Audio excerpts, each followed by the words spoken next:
आयुष्य म्हणजे खेळ. आयुष्याचा खेळ खेळताना मनासारखं काही घडतं. आयुष्याचा खेळ खेळताना मनासारखं काही घडतं का? पाऊस कोसळून आला तरी ढग खाली पडतं का? पाऊस कोसळून आला तरी ढग खाली पडतं का? गुलाबाचं फुल फुलताना, गुलाबाचं फुल फुलताना ते घाबरत नाही काट्याला. गुलाबाचं फुल फुलताना ते घाबरत नाही काट्याला. अरे सुख असो किंवा दुःख ते येतं सगळ्यांच्या वाट्याला. अरे सुख असो किंवा दुःख ते येतं सगळ्यांच्या वाट्याला. पाऊस कोसळला इतका, पाऊस कोसळला इतका तर धरती त्याला चिडते का? पाऊस कोसळला इतका तर धरती त्याला चिडते का?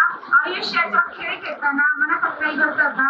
आयुष्याचा खेळ खेळताना मनासारखं काही घडतं का? सगळे ऋतू गायकाचे गुणधर्म घेऊन येतात. सगळे ऋतू गायकाचे गुणधर्म घेऊन येतात. काही आयुष्य घडवून तर काही आयुष्य उद्ध्वस्त करून जातात. काही आयुष्य घडवून तर काही आयुष्य उद्ध्वस्त करून जातात.